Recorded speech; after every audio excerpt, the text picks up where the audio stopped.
এই কি করতেছো? রান্না বসেছি। ভাত হইছে না এখনো? না ভাত তো খিদা হয়নি। লেগে গেছে গাদি। ভাত তো হয় না, তাহলে অন্য কিছু খাবেন? কি আছে? রসমালাই আছে ঘরে। মিষ্টি আইটেম খাইতে ইচ্ছা করতেছে না। তাহলে এই যে নিমকি আছে, নিমকি খাবেন? নিমকি আছে? নিমকি গুলো তো একটু ড্যাম হয়ে গেছে গা। হুম,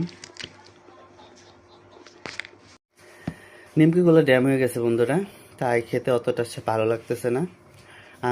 চলেন আমরা আজকে নিজেরাই নিমকি তৈরি করি আর গরম গরম মচমচে নিমকি খাবো। চলেন আপনাদেরকে শেয়ার করি। নিমকি বানানোর জন্য এখানে আটা নিয়ে নিয়েছি, 2 কাপ আটা নিয়েছি। দিয়ে দিচ্ছি একটু পরিমাণ লবণ, 1 চামচ কালো জিরা, 2 চামচ চিনি, 3 চামচ পরিমাণ সাদা তেল।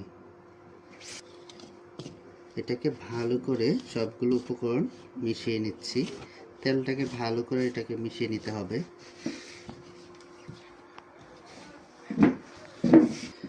তেলটাকে ভালো করে মিশিয়ে নিয়েছি। যদি মুট করার পরে দেখেন ভাঙছে না, তাহলে বুঝে নেবেন যে এটা তেলটা ঠিক আছে। এটা অল্প অল্প পানি দিয়ে এটাকে ডোটা তৈরি করতে হবে।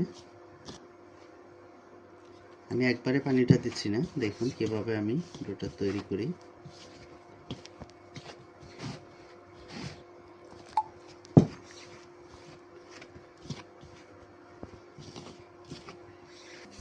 দেখুন বন্ধুরা, আমার ডোটি তৈরি হয়ে গেছে।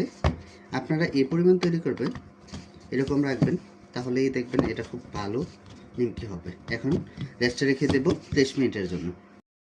দেখুন বন্ধুরা, এটা 30 মিনিটের মতো আমরা রেস্টে রেখেছিলাম। এখন একটু নরম হয়ে গেছে। এটা দিয়ে এখন আমরা রুটি বানাবো। তারপরে কেটে কেটে স্লাইস করে নেব।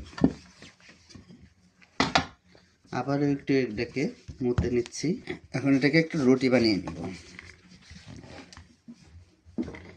এটাকে টেনে টেনে বানাতে হবে। দেখুন বন্ধুরা, রুটিটা বানিয়ে নিয়েছি।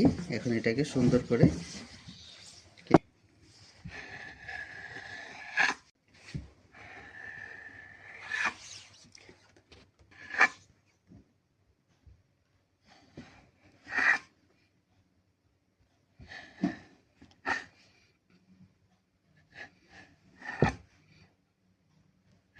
রুটিটা যেহেতু বড় ছিল, তাই আমি এক পাশ থেকে কেটে নিয়েছি আগে। আর দেখুন সবগুলা কেমন উঠে যাচ্ছে, তার মানে রুটিটা একদম পারফেক্ট হয়েছে।